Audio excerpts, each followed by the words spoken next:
हाँ जी स्टूडेंट्स, हुण आपां करन लगे आ PS Stet 1 2021 का क्वेश्चन पेपर सॉल्व। ठीक है, अपने कोल बुकलेट किहड़ी है एस कि यह आपां दोनों लैंग्वेज विच आपां सॉल्व करांगे। इसनूं साइकोलॉजी पोर्शन नूं Punjabi and English by language ही आपां इसनूं सॉल्व करांगे। ठीक है, चलो करते हैं स्टार्ट। पहला क्वेश्चन की है, आ कंसैप्ट रिप्रजेंट है। कंसैप्ट किस नूं दर्शाउंदा है, यानी संकल्प किस नूं दर्शाउंदा है। संकल्प किस नूं दर्शाऊगा, यह होगा D, A class of stimuli having common characteristic. उरे वर्ड किहड़ा आ गया, स्टिमुलाई। स्टिमुलाई का मतलब की होगा, उत्तेजिक। ठीक है, इक्को जिहियां विशेषतावां वाली उत्तेजिक क्रियावां की श्रेणी उसनूं आपां की कहांगे, कंसैप्ट।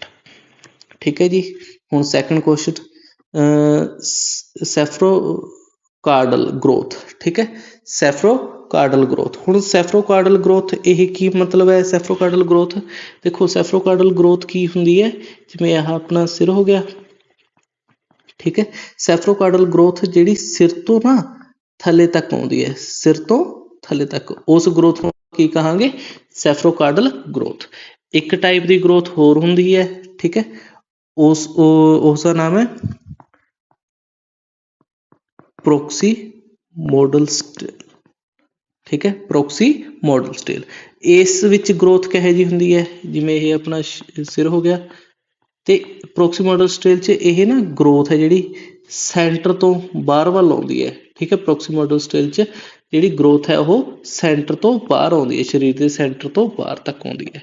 ठीक है, हुण उरे किहड़ी आपां नूं पुछ रखी है, उरे अपने तो पुछ रखी है cephalocaudal growth. Cephalocaudal growth simple जिहा है, यह अपना की हो जाऊगा, cephalocaudal growth, growth from head to downward, यानी सिर तो थले तक। ठीक है, वाधा सिर तो हेठा वल हुंदा है। जो भी ग्रोथ होगी, वाधा होगा, वह सिर तो थले तक होगा। ठीक है, हुण आ जाइए थर्ड क्वेश्चन च। थर्ड क्वेश्चन आपां नूं की कहा होया है, थर्ड क्वेश्चन है, which is a not the type of metacognitive knowledge. देखो हुण ना मेटाकोगनेटिव नॉलेज की चीज़ है। देखो मेटाकोगनेटिव थ्योरी की सी, जो भी आपां कुछ सोच रहे हैं, ठीक है, अपने दिमाग च जिहड़ी भी थॉट्स है, वो आपां किवें सोच रहे हैं। ठीक है, वो है मेटाकोगनेटिव थ्योरी। इसनूं तीन हिस्सिਆਂ ਵਿੱਚ ਵੰਡ ਦਿੱਤਾ ਜਾਂਦਾ है, ਤੇ ਜਿਹਦੇ ਵਿੱਚ पहला हिस्सा ਕਿਹੜਾ है, वो है मेटाकोगनेटिव नॉलेज। देखो मेटाकोगनेटिव नॉलेज का मतलब की है भी तुसीं अपने ਅਤੇ दूसरे की थिंकिंग नूं, ठीक है, किन्ना क जाणदे हो। ठीक है, तुसीं आपदे ते दूसरे की थिंकिंग नूं किन्ना क जाणदे हो, वो सारा किस च आ जांदा, मेटाकोगनेटिव थ्योरी। ठीक है, आपदे ते दूसरे की थिंकिंग नूं किन्ना क जाणदे हो। ते एक आ जांदी है मेटाकोगनेटिव रैगूलेशन। मेटाकोगनेटिव रैगूलेशन सैकेंड है मेटाकोगनेटिव रैगूलेशन। इसका की मतलब है, देखो तुसी की स्ट्रैटेजी बनाउंदे हो आपदी जिहड़ी थिंकिंग नूं कंट्रोल करन वास्ते, वो किहड़ी हुंदी है, मेटाकोगनेटिव रैगूलेशन। थर्ड टाइप की है मेटाकोगनेटिव एक्सपीरियंस। ठीक है, यह की है, जदों तुसी कुछ थॉट या फीलिंग सोनू जिहड़ी आउंदी है किसी भी नवीं प्रॉब्लम नूं सॉल्व करन तो बाद, वो किहड़ी हुंदी है, मेटाकोगनेटिव एक्सपीरियंस। ठीक है, हुण जिवें आह पोर्शन सीगा अपना पहला मेटाकोगनेटिव नॉलेज, इसनूं तीन हिस्सिਆਂ ਵਿੱਚ ਅੱਗੇ फर्दर वंड ਦਿੱਤਾ ਸੀ। ठीक है, ਉਹਦੇ ਵਿੱਚੋਂ ਜਿਹੜਾ ਇੱਕ ਹਿੱਸਾ नहीं हैगा ਉਹ ਕਿਹੜਾ है।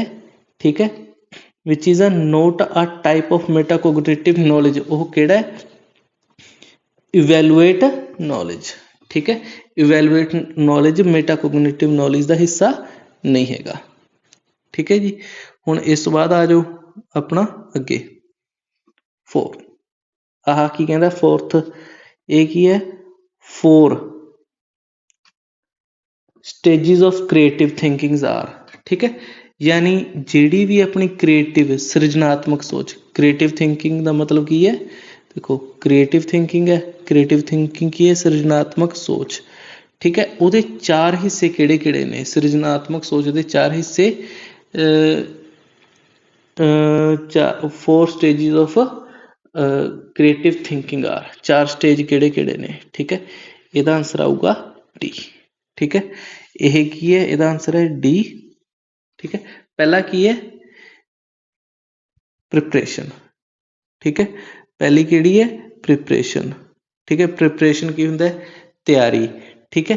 तैयारी च की आऊगा, कोई भी जिहड़ी प्रॉब्लम है उस दे बारे पहला तो जिहड़ी प्रॉब्लम है वो लभणी, फिर ਉਹਦੇ बारे ਜਿਹੜੇ फैक्ट ने उन्होंने कलैक्ट करना, ठीक है।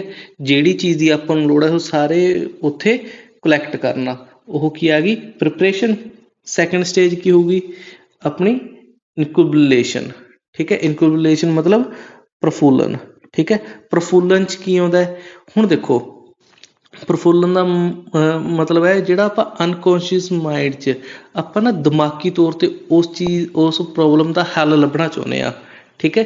वो की हुंदा है इनक्यूबलेशन, ठीक है, यानी प्रफुल्लन। तीसरा की आ गया प्रकाश, प्रकाश मतलब इमुलेशन, ठीक है। इमुलेशन, इमुलेशन च की हुंदा अपने दिमाग च एकदम आइडिया आ गया, ठीक है, सडन आइडिया, वो की हुंदा है अपना प्रकाश, ठीक है। चौथा तस्दीक, तस्दीक मतलब वेरीफिकेशन, ठीक है।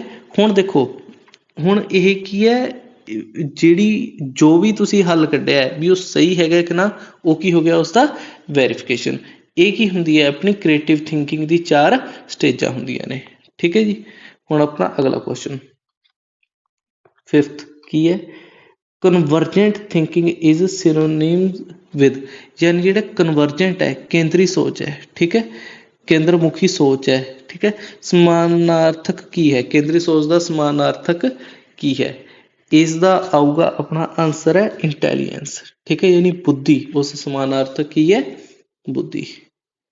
ओके, हुण अगला क्वेश्चन 6, ठीक है। क्वेश्चन 6 की है an individual who have a specific learning disability has, ठीक है, यानी एक व्यक्ति जिसकी एक विशेष सीखण की अयोग्यता है, यानी उसनूं ना कुछ एक चीज़ नहीं आ रही, उस व्यक्ति नूं कोई एक चीज़ नहीं आ रही, उसनूं डिसेबिलिटी है वो चीज़ करन च, तां ओह किहदे अंडर कंसीडर होऊगा। देखो इस की चीज़ है पहली, ए डिसऑर्डर इन वन और more of the basic psychological process, इसका मतलब की है उस दियां एक या वधेरे बुनियादी मनोविग्यानिक प्रक्रिया विच विगाड़ है, यानी उससे एक तो ज़्यादा मनोविग्यानिक चीज़ों च विगाड़ हो सकता है, ये भी गल ठीक है, ठीक है। दूसरा की है डेफिशिएंसी इन लर्निंग, यानी उसनूं सीखण च ना मुश्किल आउंदी है, ठीक है, उसनूं सीखण विच मुश्किल आउंदी है। तीसरा की है problem not due to visual and hearing impact, जिहड़ी उसनूं प्रॉब्लम आ रही है हो सकता है भी उसनूं दिखाई नहीं दे रहा ते उसनूं सुनाई नहीं दे रहा, इस करके भी हो सकती है, ठीक है, करके इस करके भी नहीं हैगी भी उसनूं सुनाई भी ठीक दे रहा है, दिखाई भी ठीक दे रहा है, फिर भी उसनूं कोई चीज़ समझ नहीं आ रही, यानी इस दे जिहड़े ऑप्शन ने वो सारे ही ठीक ने, ये सारी चीज़ां हो सकती ने, फिर भी उस बंदे नूं दिक्कत आ सकती है। ते अगला यह 7th क्वेश्चन की है, देखो for individual to be motivated to satisfy self authorization need deficiency need to be satisfy first, ठीक है। हु सेड दैट मतलब की है फॉर इंडिविजुअल, यानी किसी भी आदमी वास्ते, जिमें हुण आपां हो गए इस वास्ते जिहड़ा सैटिस्फाई सैल्फ ऑथोराइजेशन नीड, यानी जिहड़ी मेरी खुद दीयां जरूरतां ने, जिहड़ी चीज़ की मैनूं लोड़ है, सब तो पहला उही चीज़ भी deficiency need to be satisfy first, यानी सब तो पहला मैं आपदियां लोड़ां पूरीआं करूँगा। यह चीज़ किसने कही सी, यह चीज़ अपनी किसने कही सीगी, यह कही सी अपनी मॉस्लो ने, ठीक है। 8वां क्वेश्चन, 8वां की है according to Vygotsky theory the purpose of scaffolding, देखो हुण इस कीवर्ड आ गया स्कैन फोल्डिंग। स्कैन फोल्डिंग का मतलब की हुंदा है, देखो यह आपां हो गए, ठीक है, यह स्टूडेंट हो गया, ਹੁਣ ਇਹ ਕਿੰਨੇ ਕੁ ਮਾਰਕਸ ਲੈ ਕੇ ਜਾ ਸਕਦਾ ਹੈ? ਟੀਚਰ ਨੇ ਹਲੇ ਇਸ ਨੂੰ ਪੜ੍ਹਾਇਆ ਨਹੀਂ, ਮਤਲਬ ਇਹ 10 ਮਾਰਕਸ ਦਾ ਪੇਪਰ ਹੈ, ਠੀਕ ਹੈ, ਕੋਈ ਟੈਸਟ ਹੈ, ਇਸ 'ਚ ਇਹ ਬਿਨਾਂ ਪੜ੍ਹਾਏ ਜਿਵੇਂ 7 ਮਾਰਕਸ ਲੈ ਗਿਆ, ਠੀਕ ਹੈ। ਪਰ ਜਦੋਂ ਟੀਚਰ ਨੇ ਇਸ ਨੂੰ ਪੜ੍ਹਾਇਆ ਇਹ 10 ਆਊਟ ਆਫ 10 ਲੈ ਗਿਆ, ਯਾਨੀ ਉਹੀ ਸਕੈਨਫੋਲਡਿੰਗ ਹੈ, ਠੀਕ ਹੈ। ਯਾਨੀ ਟੀਚਰ ਤੁਹਾਨੂੰ ਸਿਖਾ ਕੇ ਤੁਹਾਨੂੰ ਅੱਗੇ ਤੱਕ ਕਿੰਨਾ ਕੁ ਲੈ ਕੇ ਜਾ ਸਕਦਾ ਹੈ, ਠੀਕ ਹੈ, ਉਹ ਕੀ ਆ ਗਿਆ ਆਪਣਾ ਸਕੈਨਫੋਲਡਿੰਗ 'ਚ, ਠੀਕ ਹੈ। Help students to acquire knowledge and skill they would not have to learn their own, ਠੀਕ ਹੈ। ਯਾਨੀ ਜਿਹੜਾ ਇਹ ਕੀ ਹੈ ਵਾਈਗੋਸਕੀ 'ਚ ਸਕੈਨਫੋਲਡਿੰਗ ਹੈ, ਉਸਦਾ ਪਰਪਸ ਕੀ ਹੈ? ਜਿਹੜਾ ਬੱਚਾ ਖੁਦ ਨਹੀਂ ਕਰ ਸਕਦਾ, ਯਾਨੀ ਖੁਦ ਨਹੀਂ ਸਿੱਖ ਸਕਦਾ ਸੀਗਾ, ਟੀਚਰ ਨੇ ਉਸਨੂੰ ਹੈਲਪ ਕੀਤੀ ਅਤੇ ਉਸਨੇ ਉਹ ਪੂਰਾ ਕੰਸੈਪਟ ਸਿੱਖ ਲਿਆ, ਠੀਕ ਹੈ। ਉਹ ਆਪਣਾ ਕਿਸ ਦੇ ਅੰਡਰ ਆ ਗਿਆ? ਸਕੈਨ ਫੋਲਡਿੰਗ ਦੇ ਅੰਡਰ ਆ ਗਿਆ, ਓਕੇ। ਅਗਲਾ 9th ਕੀ ਹੈ? ਗਾਰਡਨਰਜ਼ ਇੰਟਰਪ੍ਰੀਟੇਸ਼ਨਲ ਇੰਟੈਲੀਜੈਂਸ ਇਜ਼, ਠੀਕ ਹੈ। ਗਾਰਡਨਰਜ਼ ਇੰਟਰਪ੍ਰੀਟੇਸ਼ਨਲ ਇੰਟੈਲੀਜੈਂਸ ਇਜ਼, ਠੀਕ ਹੈ। ਗਾਰਡਨਰ ਦੀ ਇੰਟਰਪ੍ਰੀਟੇਸ਼ਨਲ ਦਾ ਮਤਲਬ ਕੀ ਆ ਗਿਆ? ਇੰਟਰਪ੍ਰੀਟੇਸ਼ਨਲ ਇਹਦਾ ਕੀ ਆ ਗਿਆ? ਆਂਤਰਿਕ ਵਿਅਕਤੀਗਤ ਬੁੱਧੀ, ਠੀਕ ਹੈ। ਗਾਰਡਨਰ ਦੀ ਆਂਤਰਿਕ ਵਿਅਕਤੀਗਤ ਬੁੱਧੀ, ਇਸ 'ਚ ਕੀ ਆ ਗਿਆ? ਦੇਖੋ ਮਲਟੀ ਇੰਟੈਲੀਜੈਂਸ ਥਿਊਰੀ ਕਿਸ ਦੀ ਹੈ? ਗਾਰਡਨਰ ਦੀ, ਠੀਕ ਹੈ। ਇਹ ਉਹੀ ਗੱਲ ਹੈ ਸੋਰੀ, ਇਸ ਕੀ ਆਊਗਾ?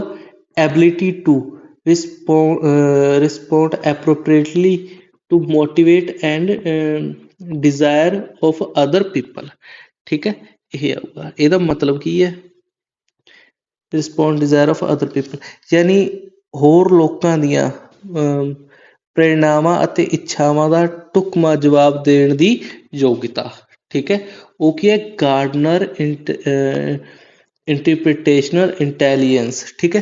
ਦੇਖੋ ਇਸ 'ਚ ਕੀ ਆ ਗਿਆ ਆਪਣਾ? ਜਿਵੇਂ ਹੁਣ ਮਲਟੀ ਇੰਟੈਲੀਜੈਂਸ ਥਿਊਰੀ ਹੈ, ਉਹਦੇ ਵਿੱਚ ਆਪਣਾ ਕੀ ਹੁੰਦਾ? ਉਹਦੇ ਵਿੱਚ ਇੱਕ ਟਾਈਪ ਹੈ ਲੋਜੀਕਲ ਮੈਥ ਵਾਲੀ ਅਤੇ ਇੱਕ ਟਾਈਪ ਹੈ ਇੰਟਰਪ੍ਰੀਟੇਸ਼ਨਲ ਇੰਟੈਲੀਜੈਂਸ ਵਾਲੀ। ਇਹਨਾਂ 'ਚ ਅੱਡ ਅੱਡ ਖੂਬੀਆਂ ਹੁੰਦੀਆਂ ਨੇ, ਠੀਕ ਹੈ। ਕਿਸੇ 'ਚ ਕੁਛ ਹੈ, ਕਿਸੇ 'ਚ ਕੁਛ ਹੈ। ਜਿਹੜਾ ਇੰਟਰਪ੍ਰੀਟੇਸ਼ਨਲ ਇੰਟੈਲੀਜੈਂਸ ਹੈ ਉਹਦੇ ਵਿੱਚ ਕੀ ਹੈ? ਜਿਹੜਾ ਉਹਦੇ ਵਿੱਚ ਆਪਣਾ ਇਹੀ ਹੈ, ਹੋਰ ਲੋਕਾਂ ਦੀਆਂ ਪ੍ਰੇਰਨਾਵਾਂ ਅਤੇ ਇੱਛਾਵਾਂ ਦਾ ਢੁਕਵਾਂ ਜਵਾਬ ਦੇਣ ਦੀ ਯੋਗਤਾ, ਉਹ ਕਿਸ 'ਚ ਆਉਂਦੀ ਹੈ? ਆਪਣੀ ਆਂਤਰਿਕ ਵਿਅਕਤੀਗਤ ਬੁੱਧੀ ਦੇ ਵਿੱਚ ਆਉਂਦੀ ਹੈ, ਠੀਕ ਹੈ। 9th ਹੋ ਗਿਆ। ਹੁਣ ਆਪਣਾ ਅਗਲਾ 10th, ਠੀਕ ਹੈ ਜੀ। 10th ਕੀ ਹੈ? ਜੈਂਡਰ ਬਾਇਜ਼ ਰੈਫਰਸ ਟੂ, ਦੇਖੋ ਜਿਹੜਾ ਲਿੰਗ ਪੱਖਪਾਤ ਹੈ, ਠੀਕ ਹੈ, ਤੋਂ ਭਾਵ ਹੈ, ਲਿੰਗ ਪੱਖਪਾਤ ਤੋਂ ਕੀ ਭਾਵ ਹੈ ਆਪਣਾ? ਦੇਖੋ ਜਦੋਂ ਹੁਣ ਇਸ ਦਾ ਕੀ ਆਊਗਾ?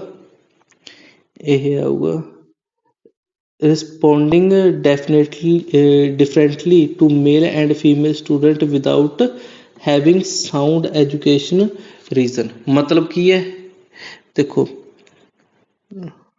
ਢੁਕਵੇਂ ਵਿਦਿਆਰਥੀ ਕਾਰਨਾਂ ਤੋਂ ਬਗੈਰ ਲੜਕੇ ਅਤੇ ਲੜਕੀਆਂ ਨਾਲ ਵੱਖਰਾ ਵਿਵਹਾਰ ਕਰਨਾ, ਯਾਨੀ ਉਸ ਕੋਲੇ ਕੋਈ ਟੀਚਰ ਕੋਲੇ ਕੁਛ ਹੈ ਨਹੀਂ ਇਹੋ ਜਿਹੀ ਚੀਜ਼ ਵੀ ਉਹ ਮੁੰਡੇ ਅਤੇ ਕੁੜੀਆਂ 'ਚ ਕੋਈ ਪੂਰਾ ਕੋਈ ਇਹੋ ਜਿਹਾ ਐਕਸਪੈਰੀਮੈਂਟ ਨਹੀਂ ਕਰ ਰਿਹਾ, ਕੁਛ ਨਹੀਂ ਕਰ ਰਿਹਾ ਵੀ ਉਹ ਤੋਂ ਬਗੈਰ ਜੇ ਉਹ ਮੁੰਡੇ ਅਤੇ ਕੁੜੀਆਂ 'ਚ ਉਹਦੇ ਵੀ ਉਹ ਮੁੰਡਾ ਅਤੇ ਕੁੜੀ ਇਹਦੇ ਹਿਸਾਬ ਨਾਲ ਬਿਹੇਵ ਕਰ ਰਿਹਾ ਤਾਂ ਉਹ ਕਿਹਦੇ ਅੰਡਰ ਆ ਜਾਂਦਾ?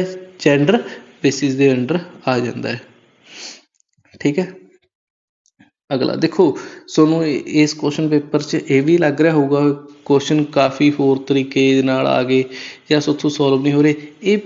ਇਹ ਖਾਸੀਅਤ ਹੁੰਦੀ ਹੈ ਇਹਨਾਂ ਦੀ, ਸਟਾਰਟਿੰਗ 'ਚ ਥੋੜ੍ਹਾ ਔਖਾ ਹੁੰਦਾ, ਫਿਰ ਬਾਅਦ 'ਚ ਆ ਕੇ ਸੌਖਾ ਹੋ ਜਾਂਦਾ। ਇਹ ਸਾਰੇ ਪੇਪਰਾਂ 'ਚ ਇਹ ਹੀ ਕਰਦੇ ਨੇ, ਠੀਕ ਹੈ। ਹੁਣ ਅਗਲਾ ਦੇਖੋ gifted students differ from there non gifted classmates S, ਜਿਹੜਾ ਹੁਣ ਗਿਫਟਿਡ ਸਟੂਡੈਂਟਸ ਜਿਸ ਬੱਚੇ ਕੋਲੇ ਕੁਛ ਗਿਫਟਿਡ ਹੈ, ਠੀਕ ਹੈ, ਯਾਨੀ ਉਹ ਕੀ ਹੈ? ਗਿਫਟਿਡ ਹੈ ਯਾਨੀ ਉਹ ਦੂਜੇ ਨਾਲੋਂ ਵੱਧ ਸਮਝਦਾਰ ਹੈ, ਠੀਕ ਹੈ। ਉਹ ਨੋਨ ਗਿਫਟਿਡ ਸਟੂਡੈਂਟਸ ਤੋਂ ਕਿਵੇਂ ਵੱਖਰਾ ਹੋਊਗਾ? ਦੇਖੋ ਇਹਦਾ ਮਤਲਬ ਹੈ ਉਹ ਛੇਤੀ ਚੀਜ਼ਾਂ ਸਿੱਖੂਗਾ, ਠੀਕ ਹੈ। ਇੰਟੀਗ੍ਰੇਟ ਐਬਸਟਰੈਕਟ ਆਈਡੀਆ ਮੋਰ ਕੁਇਕਲੀ, ਯਾਨੀ ਹੁਣ ਦੇਖੋ ਐਬਸਟਰੈਕਟ ਆਈਡੀਆ ਦਾ ਮਤਲਬ ਕੀ ਹੁੰਦਾ? ਦੇਖੋ ਐਬਸਟਰੈਕਟ ਇੰਟੈਲੀਜੈਂਸ ਆਪਾਂ ਨੂੰ ਯਾਦ ਹੈ ਜਿਹੜਾ ability to understand words and number, ਉਸ ਨੂੰ ਆਪਾਂ ਕੀ ਕਹਿੰਦੇ ਹੁੰਦੇ ਆ, ਐਬਸਟਰੈਕਟ ਆਈਡੀਆ, ਯਾਨੀ ਉਸ ਨੂੰ ਨੰਬਰ ਲੈਟਰ ਇਹ ਛੇਤੀ ਸਮਝ ਆਉਂਦੇ ਨੇ as compare to other student. ਜਿਵੇਂ ਕਿਸੇ ਨੂੰ ਮਲਟੀਪਲਾਈ ਤੁਹਾਨੂੰ ਕਰਕੇ ਦੇਖਣੀ ਪੈਂਦੀ ਹੈ, ਕੋਈ ਡਾਇਰੈਕਟ ਦਿਮਾਗ 'ਚ ਸੋਲਵ ਕਰ ਦਿੰਦਾ, ਠੀਕ ਹੈ, ਉਹ ਕਿਹੜੇ ਹੋ ਗਏ, ਸਾਰੇ ਗਿਫਟਿਡ ਚਾਈਲਡਸ ਹੋ ਗਏ। ਅਗਲਾ 12th question, which is a note the principle of universal design of learning, ਠੀਕ ਹੈ, ਯਾਨੀ ਇਹਨਾਂ ਵਿੱਚੋਂ ਕਿਹੜਾ ਇਹੋ ਜਿਹਾ ਹੈਗਾ ਜਿਹੜਾ ਪ੍ਰਿੰਸੀਪਲ ਨਹੀਂ ਹੈਗਾ ਕਿਹਦਾ, ਯੂਨੀਵਰਸਲ ਡਿਜ਼ਾਈਨ ਆਫ ਲਰਨਿੰਗ, ਸਿੱਖਣ ਜਿਹੜਾ ਬੱਚਾ ਸਿੱਖ ਰਿਹਾ, ਠੀਕ ਹੈ, ਉਹਦੇ ਯੂਨੀਵਰਸਲ ਡਿਜ਼ਾਈਨ ਆਫ ਲਰਨਿੰਗ ਦੇ ਵਿੱਚ ਇਹਨਾਂ ਵਿੱਚੋਂ ਕਿਹੜੀ ਚੀਜ਼ ਨਹੀਂ ਆਉਂਦੀ, ਉਹ ਹੈ ਆਪਣਾ ਵੈਨ ਟੂ ਲਰਨ, ਯਾਨੀ ਸਿੱਖਣਾ ਕਦੋਂ ਹੈ, ਆਪਾਂ ਹਮੇਸ਼ਾ ਹੀ ਸਿੱਖਦੇ ਹਾਂ, ਠੀਕ ਹੈ, ਯਾਨੀ ਇਹ ਚੀਜ਼ ਉਸ 'ਚ ਨਹੀਂ ਆਉਣੀ। The word minority is derived from the language source, ਯਾਨੀ ਜਿਹੜਾ minority ਹੈ ਇਹ ਕਿਹੜੀ ਭਾਸ਼ਾ ਚੋਂ ਆਇਆ, ਇਹ ਕਿਹੜੀ ਭਾਸ਼ਾ ਚੋਂ ਆਇਆ, ਲੈਟਿਨ ਭਾਸ਼ਾ ਚੋਂ। ਤੇ ਅਗਲਾ 14th ਕੁਐਸਚਨ ਕੀ ਹੈ ਆਪਣਾ, ਚਮਕ ਕੁਮਾਰੀ ਘੁਮੇਰੇ ਜਿਹੜੇ ਇਹ ਨੇ, ਇਹ ਨਾਮ ਹੈ, ਠੀਕ ਹੈ, ਚਮਕ ਕੁਮਾਰੀ ਘੁਮੇਰੇ, ਬੋਰਨ ਵਿਦ ਸੈਰਬਲਮ ਪਲਸੀ, ਮਤਲਬ ਇਹ ਬਿਮਾਰੀ ਦਾ ਨਾਮ ਹੈ, ਜਿਹੜਾ ਚਮਕ ਕੁਮਾਰੀ ਨੇ ਇਹ ਸੈਰਬਲਮ ਪਲਸੀ ਦੇ ਨਾਲ ਇਹਨਾਂ ਨੂੰ ਕੋਈ ਬਿਮਾਰੀ ਹੋ ਗਈ ਸੀ। Is known to her contribution in, ਯਾਨੀ ਉਹ ਦੇਖੋ ਚਮਕ ਕੁਮਾਰੀ ਜਿਹੜੀ ਘੁਮੇਰੇ ਨੇ, ਠੀਕ ਹੈ, ਚਮਕ ਕੁਮਾਰੀ ਘੁਮੇਰੇ ਇਹ ਜਨਮ ਤੋਂ ਹੀ ਕਿਸ ਤੋਂ ਬਿਮਾਰ ਸੀ, ਸੈਰਬੁਲਾ ਪਲਸੀ। ਸੈਰਬੁਲਾ ਪਲਸੀ ਕੀ ਹੁੰਦਾ, ਜਿਵੇਂ ਬੱਚਿਆਂ ਇਹਨਾਂ ਦੇ ਨਾ ਬਚਪਨ ਤੋਂ ਜਿਹੜਾ ਮਾਇੰਡ ਹੁੰਦਾ, ਬਚਪਨ ਤੋਂ ਹੀ ਇਹਨਾਂ ਦੇ ਮਾਇੰਡ 'ਤੇ ਕੋਈ ਸੱਟ ਵੱਜ ਜਾਂਦੀ ਹੈ ਅਤੇ ਠੀਕ ਤਰ੍ਹਾਂ ਤਰੀਕੇ ਨਾਲ ਖੜ੍ਹੇ ਨਹੀਂ ਹੋ ਸਕਦੇ, ਇਹਨਾਂ ਨੂੰ ਵਿਸਾਖੀ ਦਾ ਸਹਾਰਾ ਲੈ ਕੇ ਖੜ੍ਹਾ ਹੋਣਾ ਪੈਂਦਾ ਅਤੇ ਹੱਥ ਪੈਰ ਸਹੀ ਤਰੀਕੇ ਨਾਲ ਮੂਵ ਨਹੀਂ ਕਰਦੇ, ਉਸ ਨੂੰ ਕੀ ਕਹਿੰਦੇ ਹੁੰਦੇ ਆ, ਸੈਰਬੁਲਾ ਪਲਸੀ ਕਹਿੰਦੇ ਹੁੰਦੇ ਆ, ਠੀਕ ਹੈ, ਉਸ ਬਿਮਾਰੀ ਨੂੰ। ਉਹ ਬਿਮਾਰੀ ਹੈਗੀ ਸੀ ਅਤੇ ਉਹ ਕਿਹੜੇ ਕਿੱਤੇ ਨਾਲ ਰਿਲੇਟ ਸੀਗੇ, ਉਹ ਕਿਹੜੇ ਕਿੱਤੇ ਨਾਲ ਰਿਲੇਟ ਸੀਗੇ, ਲਿਟਰੇਚਰ ਦੇ ਨਾਲ ਰਿਲੇਟ ਸੀਗੇ, ਠੀਕ ਹੈ, ਓਕੇ। ਅਗਲਾ ਇਹ ਯਾਦ ਰੱਖਣ ਵਾਲਾ ਕੁਐਸਚਨ ਹੈ, ਕਈ ਵਾਰੀ ਆ ਜਾਂਦਾ ਪੇਪਰ 'ਚ। ਅਗਲਾ, ਇਹ ਟੀਚਰ ਆਸਕ ਸਟੂਡੈਂਟਸ, ਯਾਨੀ ਇੱਕ ਟੀਚਰ ਹੈ, ਬੱਚਿਆਂ ਤੋਂ ਪੁੱਛਿਆ, who would you like to sit with whom during the class picnic, ਯਾਨੀ ਉਸ ਟੀਚਰ ਨੇ ਕਿਹਾ ਬੱਚਿਆਂ ਨੂੰ ਤੁਸੀਂ ਕਿਹੜੇ ਕਿਹੜੇ ਬੱਚਿਆਂ ਨਾਲ ਬੈਠਣਾ ਚਾਹੁੰਦੇ ਹੋ, ਠੀਕ ਹੈ, ਉਸ ਬੱਚਿਆਂ ਨੂੰ ਕਿਹਾ ਤੁਸੀਂ ਕਿਹੜੇ ਕਿਹੜੇ ਬੱਚਿਆਂ ਨਾਲ ਬੈਠਣਾ ਚਾਹੁੰਦੇ ਹੋ, ਅਤੇ after that he and she collect response and analyze the student preference, ਉਸ ਤੋਂ ਬਾਅਦ ਉਸਨੇ ਕੀ ਕੀਤਾ, ਉਸਨੇ ਬੱਚਿਆਂ ਦਾ ਸੁਣਿਆ, ਯਾਨੀ ਉਹਨਾਂ ਦੀ ਪ੍ਰੈਫਰੈਂਸ ਸੁਣੀ ਵੀ ਉਹ ਬੱਚਾ ਕਿਹਦੇ ਨਾਲ ਬੈਠਣਾ ਚਾਹੁੰਦਾ ਹੈ। ਇਸ ਤੋਂ ਬਾਅਦ ਉਸ ਟੀਚਰ ਨੇ ਹੀ ਜਾਂ ਸ਼ੀ ਨੇ may come to the most popular and the least popular student of the class, ਠੀਕ ਹੈ। ਉਸ ਤੋਂ ਬਾਅਦ ਉਸ ਟੀਚਰ ਨੇ ਕੀ ਲੱਭ ਲਿਆ, ਜਦੋਂ ਬੱਚਿਆਂ ਨੇ ਕਿਹਾ ਹਾਂ ਮੈਂ ਉਹਦੇ ਨਾਲ ਬੈਠਣਾ ਚਾਹੁੰਦਾ, ਉਹਦੇ ਨਾਲ, ਉਸਨੇ ਦੇਖ ਲਿਆ ਇੱਕ ਬੱਚੇ ਨਾਲ ਬਹੁਤ ਜ਼ਿਆਦਾ ਜਾਣੇ ਬੈਠਣਾ ਚਾਹੁੰਦੇ ਸੀਗੇ, ਯਾਨੀ ਉਹ ਸਭ ਤੋਂ ਜ਼ਿਆਦਾ ਮਸ਼ਹੂਰ ਜਵਾਕ ਸੀਗਾ ਕਲਾਸ 'ਚ, ਅਤੇ ਦੂਸਰੇ ਦੇ ਨਾਲ ਕਿਸੇ ਨੇ ਵੀ ਨਹੀਂ ਕਿਹਾ ਉਸਨੂੰ ਵੀ ਮੈਂ ਇਹਦੇ ਨਾਲ ਬੈਠਣਾ, ਯਾਨੀ ਉਹ ਸਭ ਤੋਂ ਘੱਟ ਪਾਪੂਲਰ ਜਵਾਕ ਸੀਗਾ, ਜਾਂ ਇੱਕ ਅੱਧੇ ਨੇ ਕਿਹਾ ਹੋਊਗਾ, ਯਾਨੀ ਸਭ ਤੋਂ ਘੱਟ ਉਸਨੂੰ ਕਿਹਾ ਸੀ, ਯਾਨੀ ਟੀਚਰ ਕੋਲ ਆਈਡੀਆ ਹੋ ਗਿਆ ਵੀ ਕਲਾਸ 'ਚ ਕਿਹੜਾ ਸਭ ਤੋਂ ਵੱਧ ਮਸ਼ਹੂਰ ਹੈ ਅਤੇ ਕਿਹੜਾ ਸਭ ਤੋਂ ਘੱਟ ਮਸ਼ਹੂਰ ਹੈ, ਅਤੇ ਇਹ ਉਸਨੇ ਮੈਜ਼ਰ ਕਰ ਲਿਆ। ਅਤੇ ਇਸ ਵਿਧੀ ਨੂੰ ਆਖਿਆ ਕੀ ਜਾਂਦਾ ਹੈ, ਦਿਸ ਮੈਜ਼ਰਮੈਂਟ ਇਜ਼ ਨੋਨ ਐਜ਼, ਇਸ ਵਿਧੀ ਨੂੰ ਕੀ ਆਖਿਆ ਜਾਂਦਾ ਹੈ, ਇਸ ਵਿਧੀ ਨੂੰ ਕਿਹਾ ਜਾਂਦਾ ਹੈ ਸੋਸ਼ੋਮੈਟਰੀ, ਠੀਕ ਹੈ, ਦੇਖੋ ਸੋਸ਼ੋਮੈਟਰੀ, ਬਸ ਇੰਗਲਿਸ਼ 'ਚ ਹੀ ਲਿਖ ਦਿੰਦੇ ਨੇ, ਉਸ ਵਿਧੀ ਨੂੰ ਕੀ ਕਿਹਾ ਜਾਂਦਾ ਹੈ, ਸੋਸ਼ੋਮੈਟਰੀ ਲਿਖਿਆ ਜਾਂਦਾ ਹੈ। ਅਗਲਾ, ਦਾ ਟਰਮ ਇਨਕਲੂਸਿਵ ਐਜੂਕੇਸ਼ਨ, ਠੀਕ ਹੈ, ਅਗਲਾ ਵਰਡ ਕੀ ਹੈ, the term inclusive education was used for the first time in, ਦੇਖੋ ਜਿਹੜਾ ਇਨਕਲੂਸਿਵ ਐਜੂਕੇਸ਼ਨ ਹੈ, ਠੀਕ ਹੈ, ਹੁਣ ਇਨਕਲੂਸਿਵ ਐਜੂਕੇਸ਼ਨ ਕੀ ਹੁੰਦੀ ਹੈ, ਦੇਖੋ ਉਰੇ ਵਰਡ ਆ ਗਿਆ ਇਨਕਲੂਸਿਵ ਐਜੂਕੇਸ਼ਨ, ਹੁਣ ਇਸ ਦਾ ਮਤਲਬ ਕੀ ਹੋ ਗਿਆ,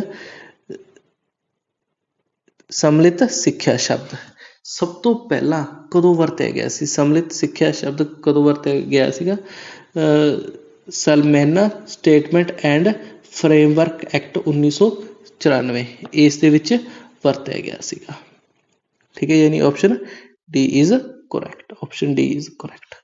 ਅਗਲਾ 17th, ਹੁਣ ਇਹ 17th ਕੀ ਹੈ, the purpose of continuous and comprehensive evaluation, ਯਾਨੀ ਲਗਾਤਾਰ ਉਸ ਬੱਚੇ ਦਾ ਮੁਲਾਂਕਣ ਕਰਨਾ।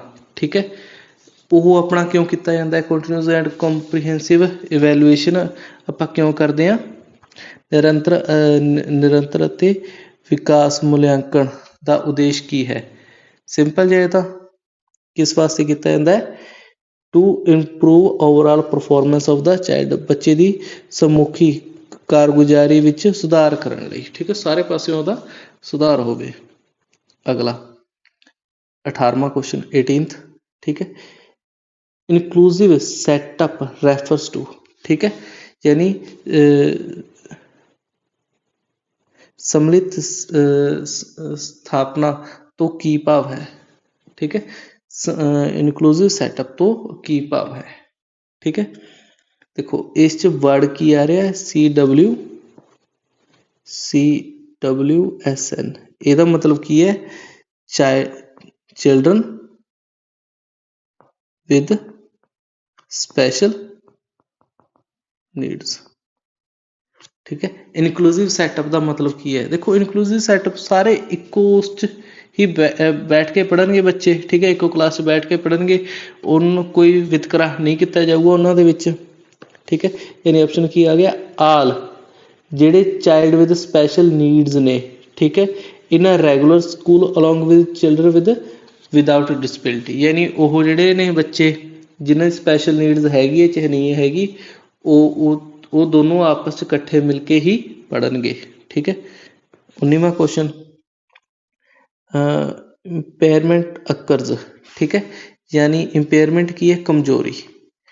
ਠੀਕ ਹੈ, ਕਮਜ਼ੋਰੀ ਦਾ ਪੱਧਰ ਹੈ, ਕਮਜ਼ੋਰੀ ਦਾ ਪੱਧਰ ਕੀ ਹੈ, ਇਹ ਆਊਗਾ ਆਪਣਾ ਵੀ ਔਰਗਨ ਲੈਵਲ 'ਤੇ ਹੈ, ਯਾਨੀ ਅੰਗ ਪੱਧਰ 'ਤੇ ਹੈ। ਠੀਕ ਹੈ, ਅਗਲਾ ਇਹ ਕੀ ਹੈਗਾ, dyscalculia is condition closely associated with, dyscalculia ਕਿਹਦੇ ਨਾਲ ਰਿਲੇਟ ਕਰਦਾ ਹੈ, ਮੈਥ ਦੇ ਨਾਲ ਹੈ, ਯਾਨੀ ਪ੍ਰੋਬਲਮ ਇਨ ਕੈਲਕੂਲੇਸ਼ਨ। ਅਗਲਾ ਪਿਆਜੇ development psychology is concept with. ਠੀਕ ਹੈ, ਜਿਹੜਾ ਪਿਆਜੇ development psychology is concerned with, ਯਾਨੀ ਪਿਆਜੇ ਦਾ ਜਿਹੜਾ ਸਾਈਕੋਲੋਜੀ ਹੈ ਵੀ ਉਹ ਕਿਹਦੇ ਨਾਲ ਕੰਸਰਟ ਕਰਦਾ, ਵੀ ਉਹਦੇ ਵਿੱਚ ਹੈ ਕੀ ਚੀਜ਼। ਦੇਖੋ ਉਹਦੇ ਵਿੱਚ ਕੀ ਹੈ, ਆਪਣਾ ਕੋਗਨੇਟਿਵ ਡਿਵੈਲਪਮੈਂਟ ਹੈ। ਠੀਕ ਹੈ, ਉਹਦੇ ਵਿੱਚ ਆਪਣਾ ਕੀ ਹੈ, ਕੋਗਨੇਟਿਵ ਡਿਵੈਲਪਮੈਂਟ ਹੈ। ਹੁਣ ਕੋਗਨੇਟਿਵ ਡਿਵੈਲਪਮੈਂਟ ਹੁੰਦੀ ਕੀ ਚੀਜ਼ ਹੈ, ਕੋਗਨੇਟਿਵ ਡਿਵੈਲਪਮੈਂਟ ਦਾ ਮਤਲਬ ਹੁੰਦਾ ability of thinking and reasoning. ਠੀਕ ਹੈ, ਵੀ ਆਪਣੇ ਵਿੱਚ ਸੋਚ ਹੈ, ਆਪਾਂ ਸੋਚ ਸਕਦੇ ਹਾਂ। ਠੀਕ ਹੈ, ਉਸ ਉਹਦੇ ਬੇਸ ਉੱਤੇ ਹੀ ਕਿਸ ਨੇ ਬਣਾਈ ਸੀਗੀ, ਇਹ ਆਪਣੀ ਪਿਆਜੇ ਡਿਵੈਲਪਮੈਂਟ ਸਾਈਕੋਲੋਜੀ ਹੈ। ਠੀਕ ਹੈ, ਕੋਗਨੇਟਿਵ ਡਿਵੈਲਪਮੈਂਟ ਉੱਤੇ ਹੈ। ਅਗਲਾ ਅਕੋਰਡਿੰਗ ਟੂ ਪਿਆਜੇ theory of intellectual development schema is refer to, ਦੇਖੋ ਸਕੀਮਾ ਹੀ ਹੁੰਦਾ ਅਤੇ ਉਰੇ ਵੀ ਸਕੀਮਾ ਲਿਖ ਰੱਖਿਆ ਅਤੇ ਆਹ ਪੰਜਾਬੀ 'ਚ ਵੀ ਸਕੀਮਾ ਹੀ ਹੈ। ਮਤਲਬ ਕੀ ਹੈ, ਜਿਹੜਾ ਪਿਆਜੇ ਇੰਡੀਵਿਜੂਅਲ ਡਿਵੈਲਪਮੈਂਟ ਹੈ। ਠੀਕ ਹੈ, ਇੰਟੈਕਚੁਅਲ ਡਿਵੈਲਪਮੈਂਟ ਅਕੋਰਡਿੰਗ ਟੂ ਪਿਆਜੇ theory of intellectual development schema is defined as, schema ਨੂੰ ਕਿਸ ਨਾਲ ਡਿਫਾਈਨ ਕਰਾਂ, ਦੇਖੋ ਸਿੰਪਲ ਜਿਹਾ ਕੋਗਨੇਟਿਵ ਸਟਰਕਚਰ ਹੈ ਤਾਂ ਇਸਦਾ ਆਨਸਰ ਆਊਗਾ ਇਹ, ਕੋਗਨੇਟਿਵ 'ਤੇ ਹੀ ਹੈ ਸਾਰਾ ਇਸਦਾ, ਇਸ ਕਰਕੇ ਆਊਗਾ ਇਹ basic function unit one's cognitive structure, ਯਾਨੀ ਕਿਸੇ ਦੀ ਬੋਧਾਤਮਕ ਬਣਨ ਦੀ ਬੁਨਿਆਦੀ ਕਾਰਗੁਜ਼ਾਰੀ ਇਕਾਈ। ਠੀਕ ਹੈ, ਅਗਲਾ ਹੁਣ ਆ ਗਿਆ ਕੋਲਬਰਗ। ਠੀਕ ਹੈ, 23 ਦ number of stages of Kohlberg theory of moral development theory. ਠੀਕ ਹੈ, ਜਿਹੜੀ ਕੋਲਬਰਗ ਦੀ ਜਿਹੜੀ ਮੋਰਲ ਡਿਵੈਲਪਮੈਂਟ ਥਿਊਰੀ ਹੈ, ਮੋਰਲ ਡਿਵੈਲਪਮੈਂਟ ਪੰਜਾਬੀ 'ਚ ਕੀ ਕਹਿੰਦੇ ਇਸ ਨੂੰ, ਨੈਤਿਕ ਵਿਕਾਸ ਦੇ ਸਿਧਾਂਤ ਦੇ ਕਿੰਨੇ ਪੜਾਅ ਹਨ, ਉਹਨਾਂ ਦੀ ਗਿਣਤੀ ਕਿੰਨੀ ਹੈ। ਠੀਕ ਹੈ, ਹੁਣ ਮੋਰਲ ਡਿਵੈਲਪਮੈਂਟ ਤੁਹਾਨੂੰ ਯਾਦ ਹੋਊਗਾ, ਜਿਵੇਂ ਇਹ ਇੱਕ ਪ੍ਰੀ ਕਨਵੈਨਸ਼ਨਲ ਲੈਵਲ ਹੁੰਦਾ, ਫਿਰ ਇਹਦੇ ਦੋ ਹਿੱਸੇ ਸੀਗੇ, ਇੱਕ ਏ ਇੱਕ ਬੀ, ਇੱਕ ਆਹ ਫਸਟ ਸਟੇਜ ਕਹਿ ਦਿੰਦੇ ਸੀ ਅਤੇ ਫਿਰ ਇੱਕ ਸੈਕਿੰਡ ਸਟੇਜ। ਠੀਕ ਹੈ, ਯਾਨੀ ਟੋਟਲ ਉਹਦੇ ਕਿੰਨੇ ਸਟੇਜਿਸ ਸੀਗੀਆਂ, ਇਹ ਜੇ 3 ਸੀਗੇ। ਠੀਕ ਹੈ, ਉਹਨਾਂ ਦੇ ਅੱਗੇ 2 ਪਾਰਟ ਸੀ, ਯਾਨੀ ਟੋਟਲ ਸਟੇਜਿਸ ਕਿੰਨੀਆਂ ਹੋ ਗਈਆਂ ਸੀ ਆਪਣੇ ਕੋਲੇ 6, ਆਪਣੇ ਕੋਲੇ ਕਿੰਨੀਆਂ ਟੋਟਲ ਸਟੇਜਿਸ ਨੇ, 6 ਸਟੇਜਿਸ ਨੇ। ਓਕੇ, फिर आ गया ZPD, ये भी वाइगोस्की वाला है, ठीक है। ZP की होंगे zone of proximal development, important है क्वेश्चन, पहला भी बहुत बार आए हुए ने। जो आ गया पेपर सब इंपॉर्टेंट ही है, ठीक है जी। Human growth refers to the change in, यानी ਜਿਹੜੀ ਮਨੁੱਖੀ ਵਾਧਾ ਹੈ, ਹਿਊਮਨ ਗਰੋਥ ਕੀ ਹੈ, ਮਨੁੱਖੀ ਵਾਧਾ ਕਿਸ ਦੀ ਤਬਦੀਲੀ ਦਾ ਸੰਕੇਤ ਦਿੰਦਾ ਹੈ। ਦੇਖੋ ਮਨੁੱਖੀ ਵਾਧਾ ਇਹ ਕਿਸ ਵਾਸਤੇ ਦੇਊਗਾ, ਆਪਣਾ ਆਪਣਾ ਗਿਆਨਾਤਮਕ ਪਹਿਲੂ ਨੂੰ, ਠੀਕ ਹੈ। ਕੁਆਂਟੇਟਿਵ, ਠੀਕ ਹੈ, ਕੁਆਂਟੇਟਿਵ ਵਾਸਤੇ ਦੇਊਗਾ, ਨਾ ਕਿ ਕੁਆਲਿਟੇਟਿਵ। ਕੁਆਂਟੇਟਿਵ ਯਾਨੀ ਦਿਮਾਗੀ ਤੌਰ 'ਤੇ ਜਿਹੜਾ ਉਸਦਾ ਵਾਧਾ ਹੋ ਰਿਹਾ, ਗਿਆਨਾਤਮਕ ਯਾਨੀ ਉਹਦੇ ਗਿਆਨ ਵਿੱਚ ਕਿੰਨਾ ਵਾਧਾ ਹੋ ਰਿਹਾ ਉਸ ਉੱਤੇ ਆਪਣਾ ਕਰੂਗਾ। ਓਕੇ, ਅਗਲਾ 26 the theory of psychosexual development of a child is given by. ਦੇਖੋ ਇਹ ਕੀ ਆ ਗਿਆ ਆਪਣਾ ਵਰਡ ਹੈ ਸਾਈਕੋਸੈਕਚੁਅਲ ਡਿਵੈਲਪਮੈਂਟ, ਠੀਕ ਹੈ। ਹੁਣ ਇਹ ਸਾਈਕੋਸੈਕਚੁਅਲ ਡਿਵੈਲਪਮੈਂਟ, ਇਸ ਨੂੰ ਆਪਾਂ ਕੀ ਕਹਾਂਗੇ, ਮਨੋਲੈਂਗਿਕ, ਠੀਕ ਹੈ, ਵਿਕਾਸ। ਹੁਣ ਇਸ 'ਚ ਕੀ ਹੈ ਆਪਣਾ the theory of psychosexual development of a child is given by. Psychosexual development ਇਹ ਕਿਸ ਨੇ ਦਿੱਤਾ ਸੀਗਾ, ਦੇਖੋ ਇਹ ਕਿਹਦਾ ਸੀਗਾ, ਫਰਾਇਡ ਦਾ ਸੀਗਾ। ਹੁਣ ਤਾਂ ਇਹ ਯਾਦ ਹੀ ਰੱਖਣਾ ਹੁੰਦਾ, ਇਹ ਕਿਸ ਨੇ ਦਿੱਤਾ ਸੀਗਾ, ਸਿਗਮਨ ਫਰਾਇਡ ਨੇ, ਠੀਕ ਹੈ। ਇਸ ਚੀਜ਼ ਨੇ ਕਈ ਸਟੇਜਾਂ ਕਹੀਆਂ ਸੀਗੀਆਂ, ਜਿਵੇਂ 5 ਸਟੇਜਾਂ ਨੇ। ਪਹਿਲਾ ਓਰਲ ਸਟੇਜ ਹੁੰਦਾ ਜਦੋਂ ਬੱਚਾ ਦੁੱਧ ਪੀਣ ਲੱਗਦਾ ਹੈ, ਫਿਰ ਐਨਲ ਸਟੇਜ ਹੁੰਦਾ ਯਾਨੀ ਜਦੋਂ ਉਹ ਵੀ ਵਾਸ਼ਰੂਮ ਜਾਣ ਲੱਗ ਜਾਂਦਾ, ਫਲਸ਼ ਜਾਣ ਲੱਗ ਜਾਂਦਾ ਖੁਦ ਦੇ ਤੌਰ 'ਤੇ, ਠੀਕ ਹੈ। ਇਹੋ ਜਿਹੀਆਂ ਇਸ ਨੇ 5 ਸਟੇਜਾਂ ਬਣਾਈਆਂ ਸੀ, ਅਤੇ ਉਹਨਾਂ 'ਚੋਂ ਸਾਈਕੋਸੈਕਚੁਅਲ ਸਟੇਜ ਦੀਆਂ ਅੱਗੇ 5 ਸਟੇਜਾਂ ਹੋਰ ਨੇ, ਅੱਡ ਅੱਡ ਹੁੰਦੀਆਂ ਨੇ, ਠੀਕ ਹੈ। ਇਹ ਨੇ ਇਹ ਸਾਈਕੋਸੈਕਚੁਅਲ ਡਿਵੈਲਪਮੈਂਟ, ਇਹ ਥਿਊਰੀ ਕਿਸ ਨੇ ਦਿੱਤੀ ਸੀਗੀ, ਫਰੌਡ ਨੇ। ਅਤੇ ਇਸ ਦੀਆਂ ਅੱਗੇ ਹੋਰ 5 ਸਟੇਜਾਂ ਨੇ, ਠੀਕ ਹੈ। ਫਸਟ ਸਟੇਜ, ਸੈਕਿੰਡ, ਥਰਡ, ਜਿਸ ਵਿੱਚ ਬੱਚਾ ਪਹਿਲਾਂ ਕੀ ਹੁੰਦਾ, ਦੁੱਧ ਪੀਣ ਆਪ ਲੱਗ ਜਾਂਦਾ, ਫਿਰ ਕੀ ਹੁੰਦਾ ਅਤੇ ਉਹ ਹੁੰਦਾ ਬੱਚਾ ਖੁਦ ਟੋਇਲਟ ਜਾਣ ਲੱਗ ਜਾਂਦਾ। ਤੀਸਰੀ ਸਟੇਜ 'ਚ ਕੀ ਹੁੰਦਾ, ਬੱਚੇ ਨੂੰ ਆਪਦੇ ਸਰੀਰ ਬਾਰੇ ਗਿਆਨ ਹੋਣ ਲੱਗ ਜਾਂਦਾ। ਚੌਥੀ ਸਟੇਜ 'ਚ ਕੀ ਹੁੰਦਾ, ਬੱਚਾ ਕਿਤਾਬਾਂ ਪੜ੍ਹਨ ਲੱਗ ਜਾਂਦਾ। 5ਵੀਂ ਸਟੇਜ 'ਚ ਕੀ ਹੁੰਦਾ, ਵੱਡਾ ਹੋ ਜਾਂਦਾ, ਵੀ ਦੂਸਰੇ ਸੈਕਸ ਦੇ ਰਿਗਾਰਡ ਅਟਰੈਕਟ ਵੀ ਹੋਣ ਲੱਗ ਜਾਂਦਾ। ਇਹ ਸਾਰੀ ਚੀਜ਼ਾਂ ਹੁੰਦੀਆਂ ਨੇ, ਠੀਕ ਹੈ। ਇਹ ਸਾਈਕੋਸੈਕਚੁਅਲ ਡਿਵੈਲਪਮੈਂਟ ਇਹ ਕਿਸ ਨੇ ਦਿੱਤਾ ਸੀਗਾ, ਸਿਗਮਨ ਫਰਾਇਡ ਨੇ।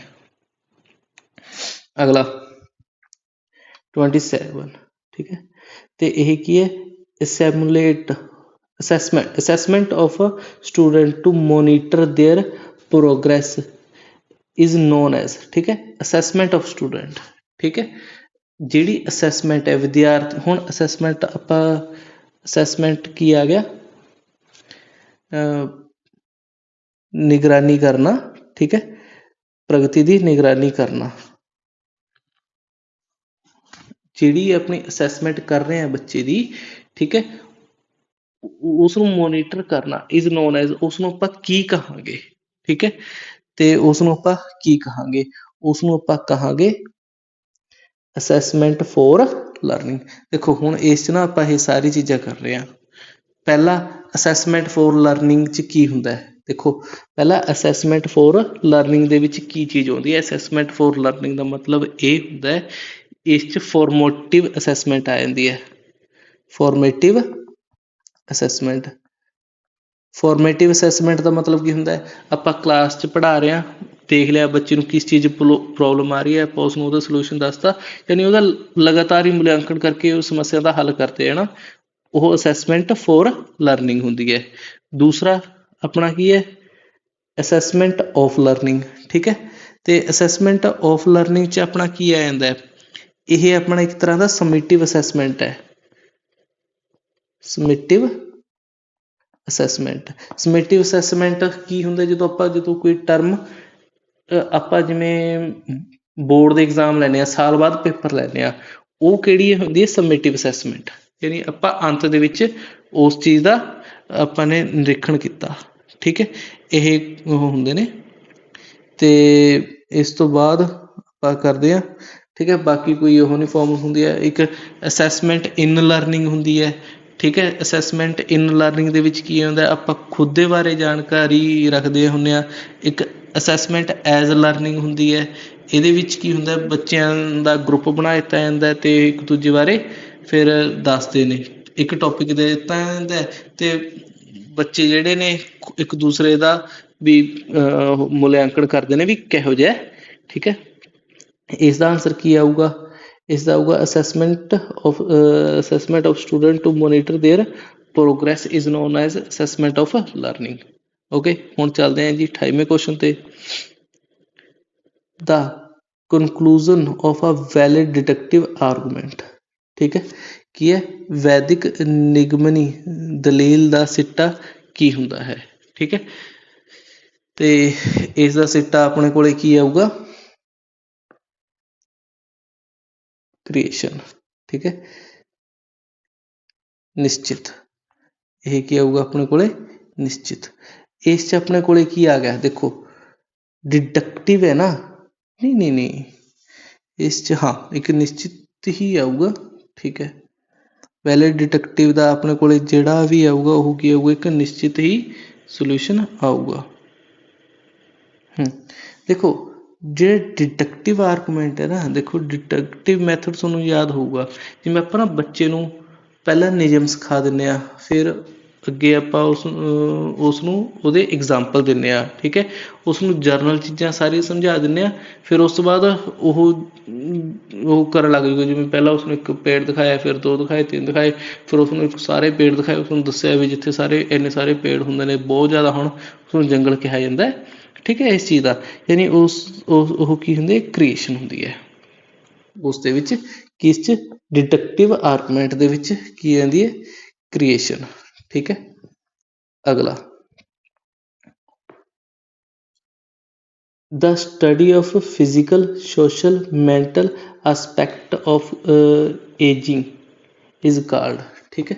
ਇਸ 'ਚ ਕੀ ਆ ਗਿਆ, the study of physical ਯਾਨੀ ਆਪਣੇ ਸਰੀਰਕ, ਦੇਖੋ ਇਸ 'ਚ ਵਰਡ ਆ ਗਿਆ ਇੱਕ ਤਾਂ ਫਿਜ਼ੀਕਲ ਕੀ ਆ ਗਿਆ, ਸਰੀਰਕ, ਅਤੇ ਦੂਸਰਾ ਵਰਡ ਕੀ ਆ ਗਿਆ, ਸੋਸ਼ਲ ਦਾ ਸਮਾਜਿਕ, ਅਤੇ ਤੀਸਰਾ ਵਰਡ ਕੀ ਆ ਗਿਆ, ਮੈਂਟਲ ਐਸਪੈਕਟ ਯਾਨੀ ਮਾਨਸਿਕ ਪੱਖ ਦੇ, ਠੀਕ ਹੈ। ਇਹ ਵਰਡ ਆ ਗਏ ਮਾਨਸਿਕ ਆਫ ਏਜਿੰਗ ਇਜ਼, ਯਾਨੀ ਜਿਹੜਾ ਮਾਨਸਿਕ ਪੱਖ ਦਾ ਜਿਹੜਾ ਆਪਣਾ ਉਮਰ ਦਾ ਵਧਣਾ, ਠੀਕ ਹੈ, ਕਿਸ ਚੀਜ਼ 'ਚ, ਸਰੀਰਿਕ, ਮਾਨਸਿਕ ਪੱਧਰ 'ਤੇ ਸਰੀਰ ਦਾ ਵਧਣਾ, ਉਹ ਆਪਣੇ ਕਿਸ ਵਿੱਚ ਆਊਗਾ, ਇਹ ਆਊਗਾ ਬਿਰਧ ਰੋਗ ਵਿਗਿਆਨ ਦੇ ਵਿੱਚ, ਯਾਨੀ ਜਿਵੇਂ ਆਪਾਂ ਨੂੰ ਬੁਢਾਪਾ ਹੁੰਦਾ ਉਹਦੇ ਰੋਗ ਵਿੱਚ ਆਊਗਾ, ਜੈਨਰੋਨਟੋਲੋਜੀ, ਠੀਕ ਹੈ, ਜੈਨਰੋਨਟੋਲੋਜੀ ਦੇ ਵਿੱਚ ਹੁੰਦਾ ਇਹ। ਤੇ ਅੱਜ ਦਾ ਲਾਸਟ ਕੁਐਸਚਨ, ਠੀਕ ਹੈ, 30, ਵਿਚ law of learning has not been proposed by Thorndike, ਠੀਕ ਹੈ। ਕਿਹੜਾ ਲਾਅ ਆਫ ਲਰਨਿੰਗ ਇਹੋ ਜਿਹਾ ਹੈਗਾ ਜਿਹੜਾ ਥਾਰਨਡਾਈਕ ਨੇ ਨਹੀਂ ਦਿੱਤਾ, ਠੀਕ ਹੈ, ਉਹ ਕਿਹੜਾ, ਇਹ ਆਪਾਂ ਨੂੰ ਪਤਾ, ਇਹ ਕੀ ਹੈ, ਲਾਅ ਆਫ ਇਮੀਡੀਏਟ ਰੀਕਾਲ, ਯਾਨੀ ਲਾਅ ਆਫ ਇਮੀਡੀਏਟ ਰੀਕਾਲ। ਇਹਦਾ ਮਤਲਬ ਕੀ ਹੁੰਦਾ, ਕਿਸੇ ਚੀਜ਼ ਬਾਰੇ ਆਪਾਂ ਨੇ ਕੁਛ ਸੁਣਿਆ, ਉਸਨੂੰ ਸੁਣਦੇ ਸਾਰ ਹੀ ਆਪਾਂ ਨੂੰ ਕੋਈ ਪੁਰਾਣੀ ਚੀਜ਼ ਯਾਦ ਆ ਜਾਏ, ਠੀਕ ਹੈ, ਉਹ ਲਾਅ ਆਫ ਇਮੀਡੀਏਟ ਰੀਕਾਲ ਹੈ, ਠੀਕ ਹੈ। ਆਪਾਂ ਨੇ ਕੁਛ ਮਾੜਾ ਕੁਛ ਵੀ ਕਿਸੇ ਚੀਜ਼ ਬਾਰੇ ਕਿਸੇ ਨੇ ਆਪਾਂ ਨੂੰ ਸੀਨ ਦੱਸਿਆ ਵੀ ਕੋਈ ਮੂਵੀ 'ਚ ਇਹੋ ਜਿਹੀ ਚੀਜ਼ ਹੋਈ ਸੀ, ਆਪਣੇ ਦਿਮਾਗ 'ਚ ਸਿੱਧਾ ਮੂਵੀ ਦਾ ਨਾਂ ਆ ਜਾਂਦਾ, ਹਾਂ ਵੀ ਉਹ ਉਸ ਮੂਵੀ ਦਾ ਤਾਂ ਨਹੀਂ ਹੈਗਾ, ਅਤੇ ਇਹ ਚੀਜ਼ ਨਹੀਂ ਦਿੱਤੀ ਸੀ ਥਾਰਨਡਾਈਕ ਨੇ, ਬਾਕੀ ਸਾਰੀਆਂ ਇਹਦਾ ਮਤਲਬ ਦਿੱਤੀਆਂ ਸੀ। ਚਲੋ ਠੀਕ ਹੈ ਜੀ, ਇਹ ਆਪਣਾ ਹੁਣ ਖਤਮ ਹੁੰਦਾ ਅੱਜ ਦੀ ਕਲਾਸ। Okay, thank you.